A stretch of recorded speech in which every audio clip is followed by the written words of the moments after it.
This is not like those projects that are around the county where we have significant traffic problems. Our traffic study that was done by Buckholtz. Residents made their disagreement clear when attorney Douglas Burnett claimed at Thursday's Planning and Zoning Agency meeting that a proposed development wouldn't worsen traffic. Rich Petchke has our lead story. The proposed Puerta del Sol development would be 138 townhouse units and 25,000 square feet of commercial space. The property is located west of US 1 South and north of State Road 206. Residents came out to voice their concerns. That go here. I'm concerned moving from Atlanta that St. Augustine is going to mirror Atlanta very soon if you're allowing every square inch of space to be built. You go down south on US 1 and you come up to State Road 206, it's backed up forever. I mean, it's just totally changed. All our water drains back to that area. There's no place for it to go. And if they build there, where's all that water supposed to go? It will hurt our ecosystems. You do have 100-year-old oak trees out there. You need those trees. They provide us with oxygen and they provide us with cover. The owls, the hawks, deer, turkeys, there are a lot of animals in there.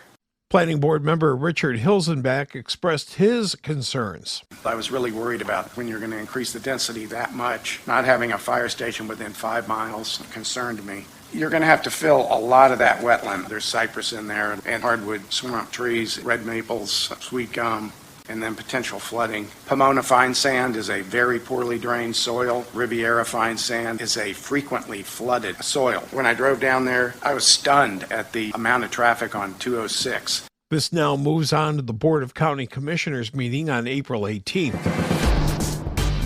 This local news is a service of your hometown Toyota dealer, Beaver Toyota US 1 St. Augustine, here to wow you. St. Augustine is preparing for big demands on city parking spaces. Parking Supervisor Tara Benny says it's because of simultaneous popular events. This weekend is kind of the last weekend of Bike Week, but also the busiest weekend of Bike Week, being the closing, and one of our busier weekends in downtown because it's going to be the St. Patrick's Day Parade. The Celtic Festival is that weekend. Spring break is getting started for a lot of our local schools, and the closing of Bike Week. So we'll see visitors that are heading back home, that are just taking a break from Daytona, and that will bring an influx of motorcycles. You'll see areas restricted by traffic cones from this Thursday through this coming Sunday. Because there are so many bikes in downtown, we try to pull them to kind of that central area, and you'll see that even though the motorcycles will still need to pay, we will cone off on Cathedral from Charlotte Street to St. George Street. So generally the south side of that street will house a lot of motorcycles, and so that will kind of help with parking in other areas. Parking is free in most areas and city-managed lots after 5 p.m. and all day on Sunday. For St. Augustine's Local Morning News, I'm Rich Petchke.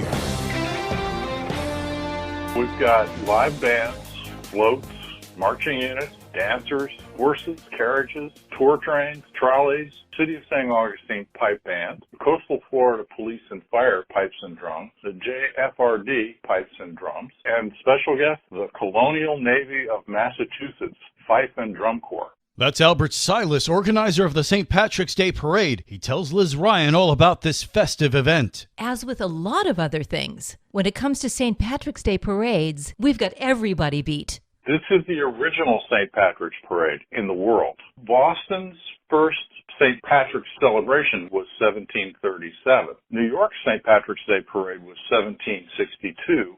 St. Augustine's first St. Patrick Parade was in 1601.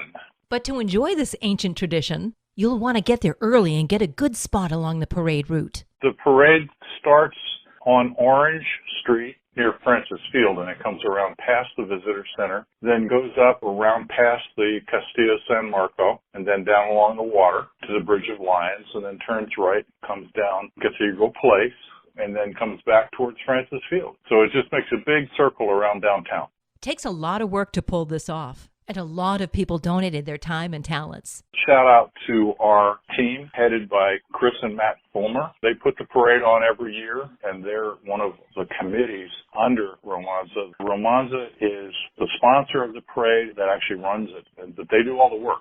The parade kicks off Saturday morning at 10. For St. Augustine's Local Morning News, I'm Liz Ryan. And now you're up to date with St. Augustine's Local Morning News. I'm Rich Carroll.